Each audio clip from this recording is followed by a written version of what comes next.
क्षमावाणी पर्व है और हम इस समय मौजूद हैं विदिशा में, जहां पर हमारे साथ हैं जैन धर्म के सर्वोच्च आचार्य विद्यासागर महाराज जी। उनसे हम बात करते हैं। महाराज, एक बात लगातार चलती रहती है भारत की और इंडिया की, क्या आपका इस पर दृष्टिकोण?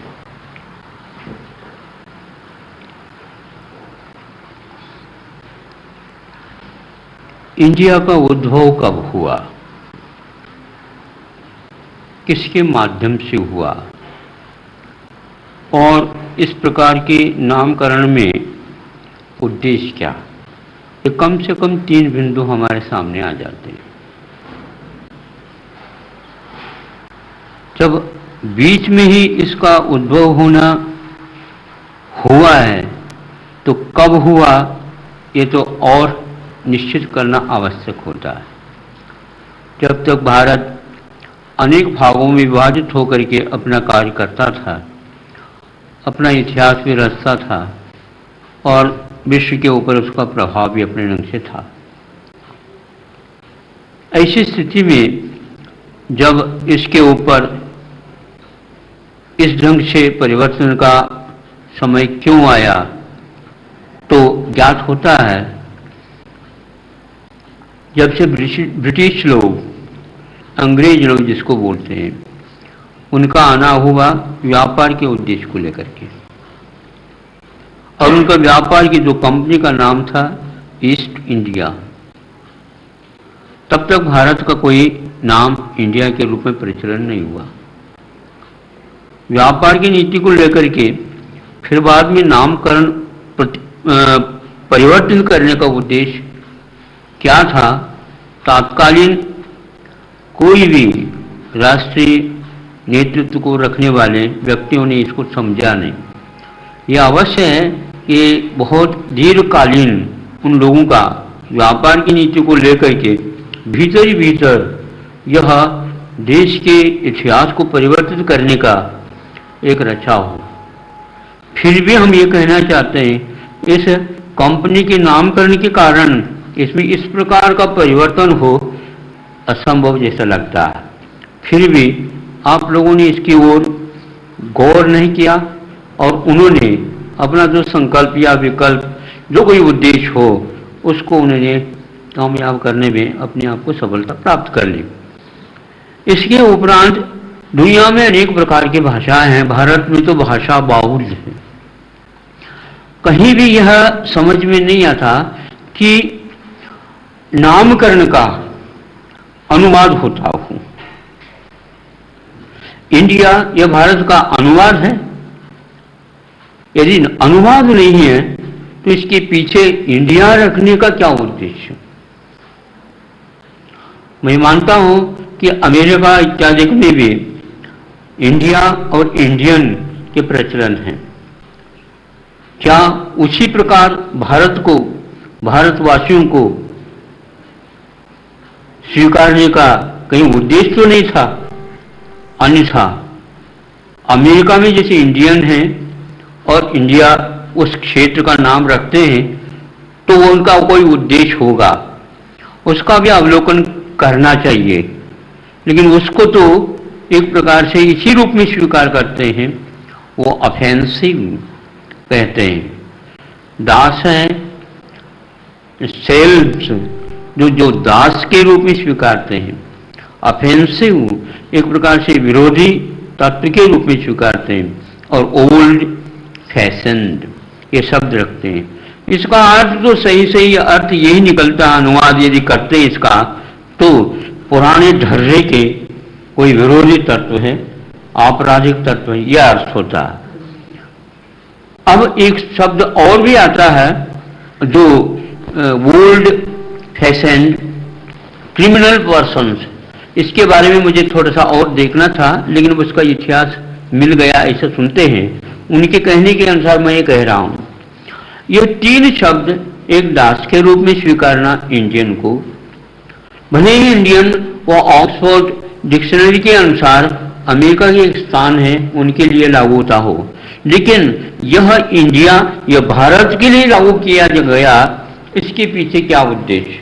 यहाँ पर कैसे आपने देखा यहाँ के निवासी वहाँ पर इस प्रकार क्रिमिनल है अथवा वे एक प्रकार से विरोधी तत्व है या दास के रूप में।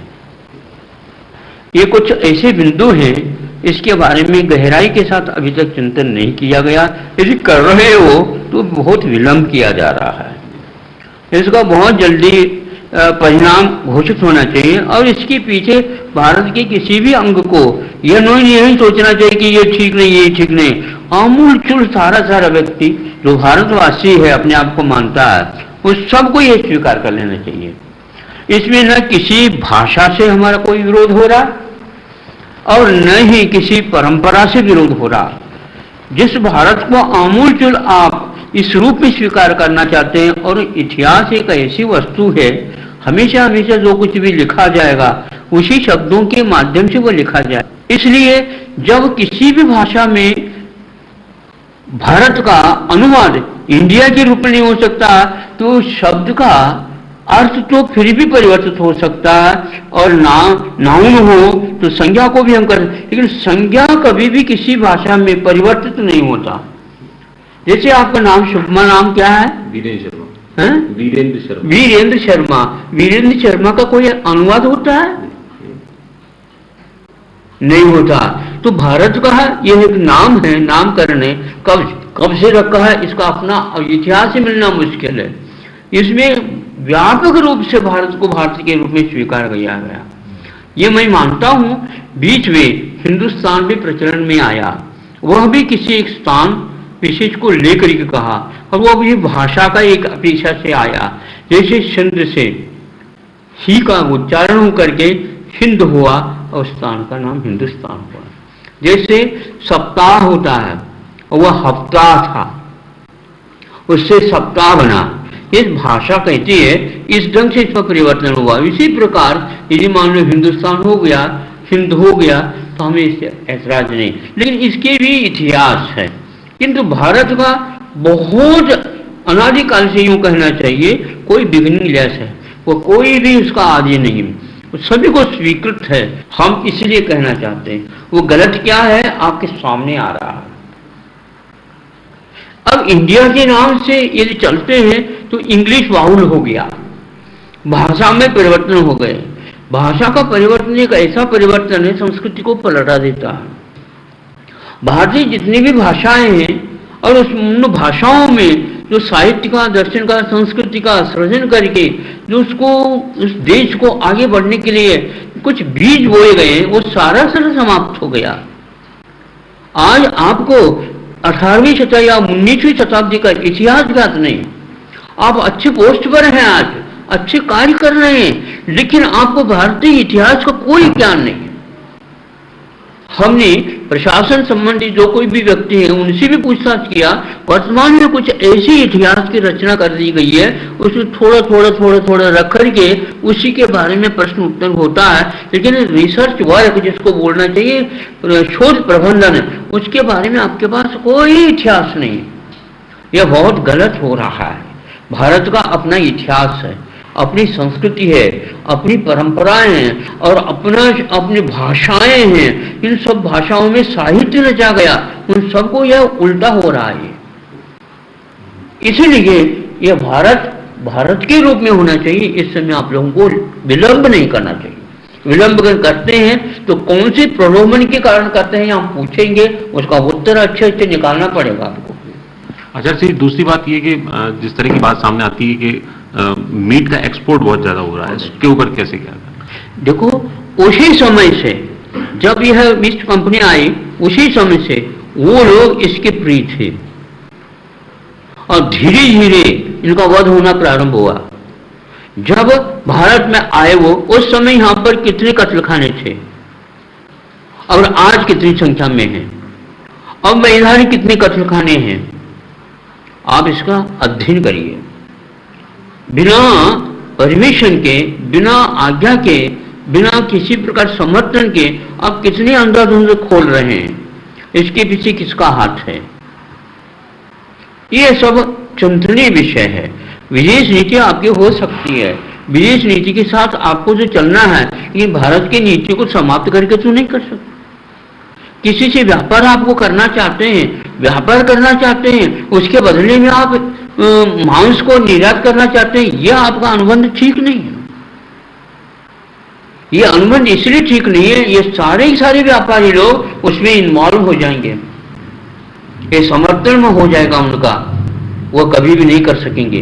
किंतु उनको धोखा दे करके ये सब किया जा रहा, यह कभी भी व्यापार नहीं हो सकता। मांस का व्यापार के माध्यम से कोई भी इतिहास में देश उन्नति नहीं पाई। अब इतिहास पढ़िए, प्रतिभाओं का पलायन हो रहा है, भारत में पढ़ते हैं बच्चे और बाहर चले जाते हैं। क्योंकि आज इन प्रतिभाओं के सामने ऐसे दृश्य ला करके रखा गया, ऐसा दृश्य वो उसी को पढ़ने से अपने जीवन की उन्नति मानते हैं। उनके अभिभावकों की धारणा भी यही पड़ी है, इसलिए विदेश जाना अनिवार्य समझते हैं। यहां पर पढ़े, सब कुछ करें, किंतु शोध प्रबंध के लिए विदेश क्यों? क्या आपने भारत के बारे में, शोध के बारे में अध्ययन किया? क्या इतिहास में शोध नहीं होता था? नालंदा विश्वविद्यालय, तक्ष विद्यालय, कुरुक्षेत्र आदि आदि बहुत सारे थे। दक्षिण में आपको सोचना चाहिए, गुरुकुल की व्यवस्था इतनी थी, लाखों के गुरुकुल थे। और ये इतिहास, यहाँ का इतिहास, संस्कृति, शिक्षा संस्कृति के बारे में विदेशी लोगों ने, राइटरों ने ही लिखा है। उसका संकलन हमारे पास 9-10 किताब है।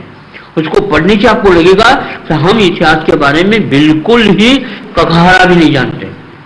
आपको जानना चाहिए, स्वाभिमान समर्थ होने में यही एकमात्र कारण, इतिहास का अध्ययन नहीं होने से ऐसा हुआ।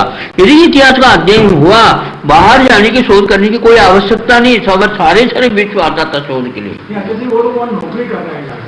सुनो, ये तो नीति है, ये तो नीति है। आपको पैकेज के सिस्टम से लाखों दिख रहे हैं, करोड़ों दिख रहे हैं, लेकिन आपको वो खरीद रहे हैं और सही चीज आपके सामने रखी नहीं जाएगी, आपको निचोड़ा जा रहा है। तो उन बच्चों से क्या कहना चाहते हैं? जो बच्चों को ये कहना चाहते, बच्चों के अभिभावकों से मैं पहले कहना चाहता हूं, ऐसी धारणा क्यों बनाई जा रही है? यह भाषा की कमी होने के कारण भी होता। मैं दूसरे बिंदु में वो कहूंगा, हिंदी को लेकर क्या नहीं, हिंदी भी नहीं है हमारे, तो भारतीय भाषा में, और कहां कहां पर क्या क्या लिखा है इसको आपको ज्ञात नहीं। यहां पर कोई भी वस्तु बाहर से नहीं आती थी, कोई भी ऐसी वस्तु नहीं थी यहाँ पर जो यहाँ से निर्यात नहीं होती थी, और सब सन्न होते थे। सस्ती सस्ती चीजें वहां पर दी जाती थी और मौलिक दी जाती थी। यहाँ के प्रत्येक व्यक्ति ऐसा कार्य करता था, वो नौकरी करने की कभी सोचता नहीं था। आज उद्योग समाप्त करके नौकरी के लोभ से आप भेज रहे हैं, ये सारा लूट रहा है। हाँ, लूटने की पद्धतियां हैं, ऐसी पद्धति ला करके रख रखी है। इसीलिए ये चाहिए सर्वप्रथम इंडिया को तो हटा करके पहले भारत लाना चाहिए। हाँ आचार्य श्री, अब जो सरकार आई है वो तो काफी मजबूती से काम कर रही है, पॉलिसीज उसकी चेंज हुई है। हम सरकार की बात इसलिए नहीं कहना चाहते हैं, सरकार को भेजा गया, आप ही लोगों ने भेजा, ध्यान रखना, नहीं समझे? यदि आपने भेजा तो योग्य कार्य कर रहे हैं नहीं, आपको इतिहास भी पढ़ना चाहिए, सब कुछ पढ़ना चाहिए। 18वीं शताब्दी में ये लिखा गया, यहाँ की पद्धति क्या थी, विज्ञान। अब धातु विज्ञान की बात मैं कह रहा हूं, मैं नहीं कह रहा हूं, किंतु विदेशी लोगों ने यहाँ के धातु विज्ञान के बारे में भारत में कितना परिष्कृत और विज्ञान था, पहुंचा हुआ, उस समय का लिखा गया है। कोई भी व्यक्ति मानने के लिए तैयार नहीं आज विज्ञान भारतीय चीज है, किंतु उन्हें इतिहास से ज्ञात होता। जब परिष्कृत धातु विज्ञान के माध्यम से तैयार किया गया, परीक्षा के लिए भेज दिया गया, सभी लोगों ने मुक्त कंठ से यह कहा, यह वह लौह तत्व है, इसके लिए जो शल्य चिकित्सा में औजार काम आते हैं, उसके योग्य है धातु लौह तत्व है। ऐसा कहीं भी लौह तत्व के विज्ञान विदेश में कहीं भी नहीं। और 10-20 हजार यह भट्टियां उस समय चलती थी, लोह का उत्पादन करने के तरीके भट्टियों के माध्यम से। ऐसा नहीं कि खदान खोद करके ले आओ और देश को विदेश को बेचते चले जाओ, वो नहीं था। उत्पादन करते थे, रासायनिक शक्ति थी। ऐसे आज भी हैं, लेकिन उनको सब अपढ़ मानते हैं। नहीं, अभी जो सरकार काम कर रही है उसको लेकर किसी मैं उसकी अभी समीक्षा नहीं करना चाहता हूँ। यदि इस दिशा में वो काम कर रही है, बहुत अच्छा काम कर रही है, लेकिन ये एकदम 2-3 महीने में हम उसकी समीक्षा कर दें, मैं समीक्षा किसी का नहीं करूँ। इतिहास आप पढ़िए, हाँ, इतिहास पढ़ करके आपको भारत को मोड़ना है, और जिधर था उतना ही मोड़ना, हमें ज्यादा आगे नहीं बढ़ना। लेकिन आचार्य जी, इसका समाधान क्या है? जैसे प्रतिभा पलायन हुआ या मास सुनो, आप प्रतिभा के बारे में सोच रहे हैं, आपका अध्ययन जो शोध परख है वो उधर ही क्यों जा रहा है, इसके बारे में पूछिए। इसलिए नालंदा विश्वविद्यालय पुनर्जीवन, एक कल ही हमने एक निबंध, छोटा सा निबंध था लेकिन बहुत अच्छा था, वो पढ़ा। हाँ, ये इस दिशा में काम होना प्रारंभ हो गया, शुरू हो गया 800 वर्ष के बाद, और उसको जलाया गया था। आप ये सोचो, साहित्य जिसमें भी होली जली है, ये क्या कथा है, किंवदंती है? नहीं है, ये फैक्ट है। क्यों? इसके माध्यम से भारत को समाप्त करना था।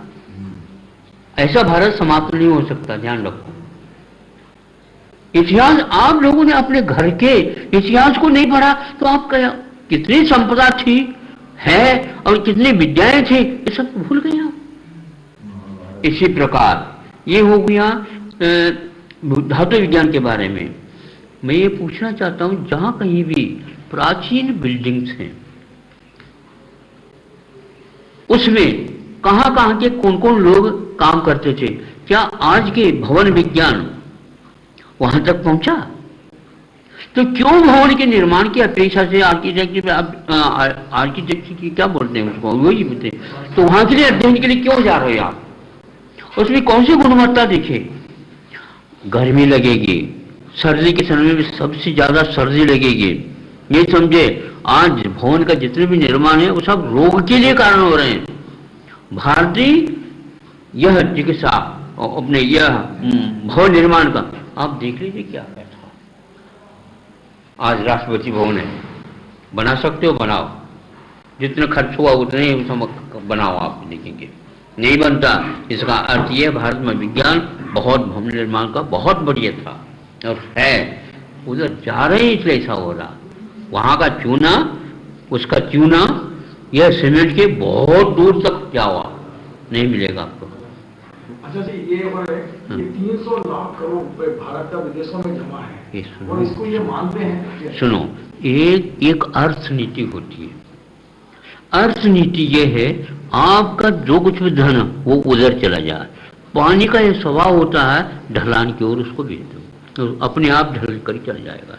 यह एक वह काम कर रहे हैं, जितना भी अर्थ है कुछ व्यक्तियों के हाथ में आएगा और वो खाएंगे पिएंगे, खा भी नहीं सकते हैं, वह स्टोर हो जाएगा और उसका दुरुपयोग करना है।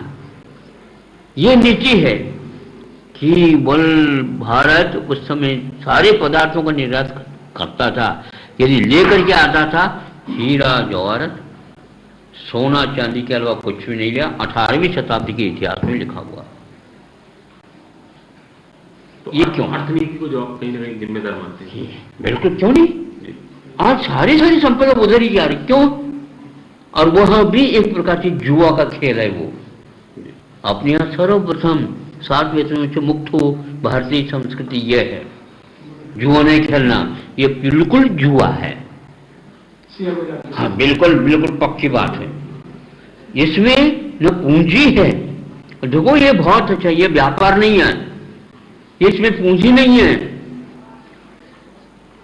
और क्या है, और वस्तु नहीं, बिना वस्तु का आप व्यापार कर रहे हो और बिना पूंजी के व्यवहार कर रहे हो। नहीं समझे, बाजार में 10,000 बोरी नहीं है और 1 लाख बोरी खरीदी गई है। क्या है इसका? व्यापार आपका, अर्थनीति फेल हो गई और वाणिज्य समाप्त हो गया आपका, कृषि आपका समाप्त हो गया, कृषि बंद कर दिया। कृषि के लिए अनिवार्य जो तत्व थे उन सब में एक प्रकार से मिक्सचर लाया। खाद आज विदेशी, भारत कृषि प्रधान माना जाता और खाद विदेशी ले रहे हैं। उन विदेशी खादों के द्वारा जमीन सारी उर्वर शक्ति समाप्त हो गई। ये कौन जिम्मेदार है? आप अपने परिवार के बारे में सोच करके नहीं समझे नेतृत्व देना चाहेंगे, ये नहीं चलने वाला। प्रत्येक व्यक्ति का यह कर्तव्य है वो जागृत हो जाए। हाँ, यदि मान लो खेती में आप फेल हो गए, हम एक विज्ञान की बात बताता हूं, वर्तमान में कृषि विज्ञान कितना उन्नत हुआ मुझे बता दो। आज एक पहले लिखा हुआ है यहां पर, आज ज्यादा ज्यादा 36 क्विंटल से ज्यादा नहीं उत्पादन है 1 एकड़ में, अच्छे ढंग से भी कर दो तो, किंतु 56 क्विंटल और 18वीं शताब्दी पूर्व में आपको याद नहीं कितना उन्नत था। 1 एकड़ आपके पास जमीन है, 56 दूनी कितना हो गए 112। यही 1 वर्ष में वो उत्पन्न करा रहा है सिंचाई के माध्यम से। मतलब आपकी जमीन 1 करोड़ एकड़ है तो 2 करोड़ एकड़ हो गई। कितनी हानि है आपको, आप समझो। वहां की खाद, वहां के बीज, सारे बीज दोबारा वहीं से खरीदना पड़ेगा। आप बीज से भी मुक्त हो गए, आप खरीद नहीं, कुछ काम कर रहे हैं, कुछ नहीं कर रहे हैं, सब उजड़ रहे हैं, सब उजड़ता चला जाएगा। आंखें खोलना दिन अस्त होने से पहले अच्छा है, नहीं तो आप रात में तो देख ही नहीं पाओ। भाषा बाद में सीखते हैं, वो उसको मैं भाषा नहीं मानता।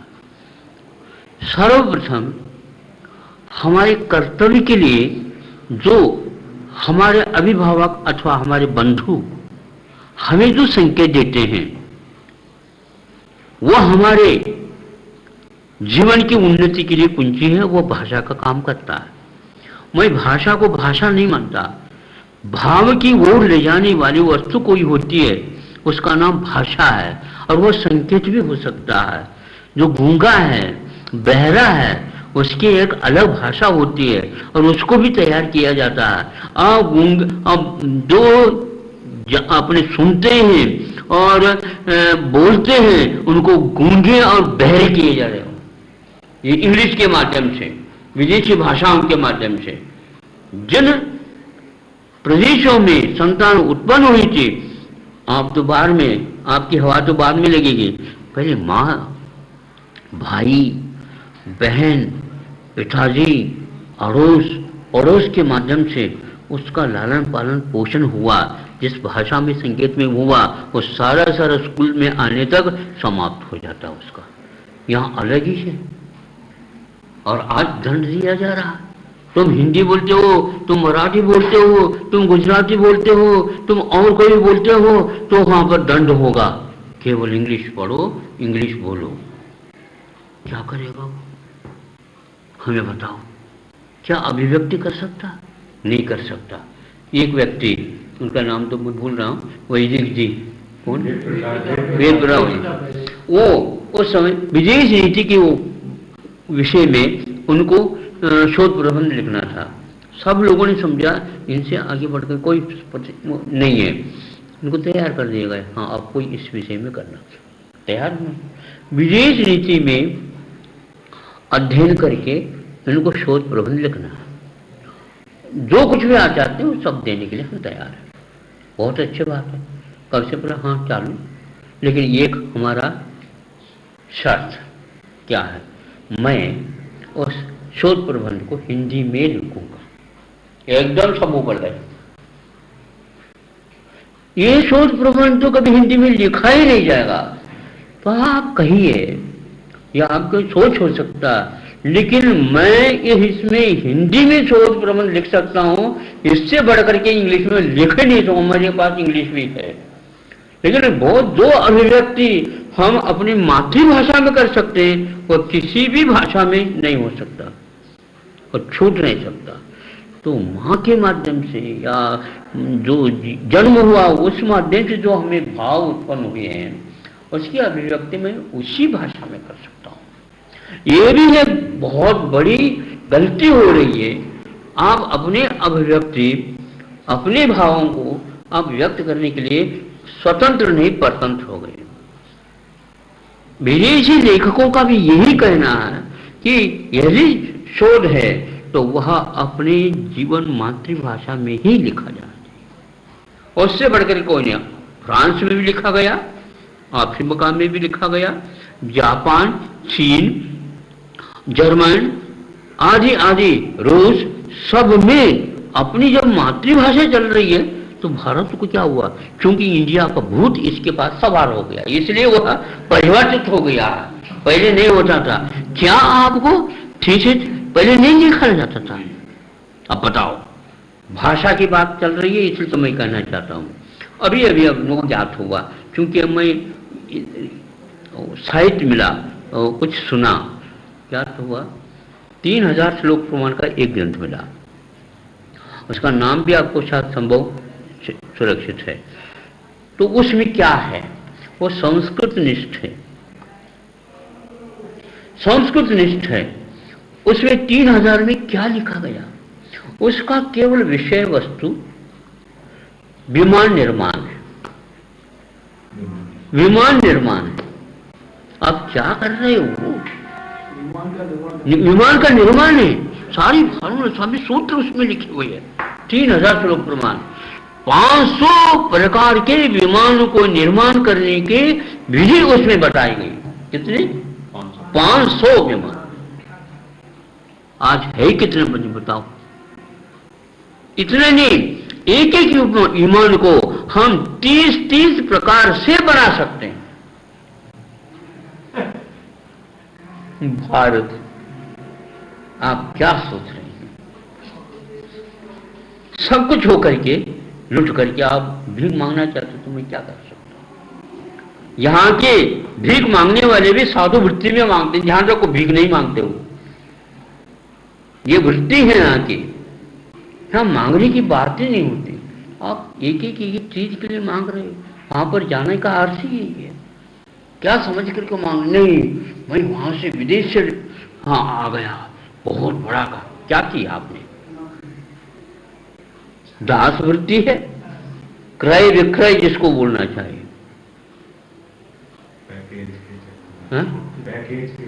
हम ये नहीं जानते, वो अर्थ चाहिए, मैं मानता हूं, लेकिन वह पढ़ा लिखा उसी को आप अर्थ के उत्पन्न करने वाला मानते हो, ये गलत है। आचार्य श्री, इसी तरह अहिंसा को आजकल कमजोरी के रूप में देखा जाता है। सामान्यतः जैसे कोई विनम्र हो तो उसको इस तरह का बेवकूफ मान के, और जो वाचाल है उसको इसी तरह अहिंसा को भी कमजोर माना गया है। व्हाट्सएप पर भी देख रहा था, अहिंसा परमो धर्मम, ये बताया कि महाभारत के से निकाला गया। इसके आगे एक बात तो और है, उसका मुझे संस्कृत में नहीं मालूम है, लेकिन अर्थ उसका ये कि धर्म की रक्षा के लिए हिंसा भी जरूरी है। अभी आपने 2-3 दिन पहले प्रवचन के दौरान भी क्षत्रिय धर्म का जिक्र किया था। इससे जोड़ के मैं चाहूंगा आपकी बात। सुनो, अहिंसा एक प्रकार से रक्षा का एक शस्त्र है। रक्षा किसकी? एक धर्मात्मा की, एक नीति निपुण की, एक देश के लिए सूत्रधार का काम करता उसकी, एक शिक्षा की, जो शिक्षक है उसकी रक्षा करेंगे हम अहिंसा के माध्यम से कर सकते हैं। यदि गैर लाइन चला जाएगा उसकी रक्षा आप नहीं कर सकोगे। ध्यान रखो, पिस्तौल रख करके वहां का शिक्षक अमेरिका का पढ़ाता है, यहां पर चरण स्पर्श करके पढ़ाते थे। शिक्षा वो भी दे रहा, शिक्षा यहां पर भी मिलती थी। क्या आप उसका अनुकरण करोगे? आप पिस्तौल की क्या आवश्यकता? इसलिए आप शिक्षा क्यों और किसकी, किसके द्वारा और किसको, ये प्रश्न पूछिए आप। ये कुछ नहीं हो रहा। इसीलिए मैं इन सब नीतियों को कुछ नहीं चाहता। आप भले स्वीकारो, मैं स्वीकारने के लिए तैयार नहीं हूं। और मैं इसको अहिंसा को जो होगा वह कभी भी, देखो जितने भी क्षत्रिय हुए हैं, हमारे तीर्थंकर जितने भी हो सारे सारे क्षत्रिय हुए हैं, तराजू पकड़ने वाला नहीं हुआ। ध्यान रखो, उन्हीं को हम तीर्थंकर मानते हैं। तराजू पकड़ने का अर्थ जो है ना, अर्थ की ओर उसकी दृष्टि चली गई। तराजू जो पकड़ रहा है वो कैसा पकड़ रहा है? ये क्षत्रिय कैसा है, ठीक पकड़, नहीं तो देख ले शास्त्र है यहां पर। बस शस्त्र चलाने के लिए नहीं, उस बनिया को ठीक करने के लिए। साफ तौर पर आचार्य श्री की जो बातें हैं वो कहीं ना कहीं वो इस बात को लेकर आते हैं कि जो वर्तमान स्थिति है वो बहुत विडंबनापूर्ण है, और चाहे वो शिक्षा के क्षेत्र में हो या नाम के क्षेत्र में हो या फिर कालेधन को लेकर हो, उन सब में कहीं ना कहीं सुधार की आवश्यकता है। समय के लिए कैमरामैन विवेक गुप्ता के साथ विदिशा से वो वीरेन शर्मा।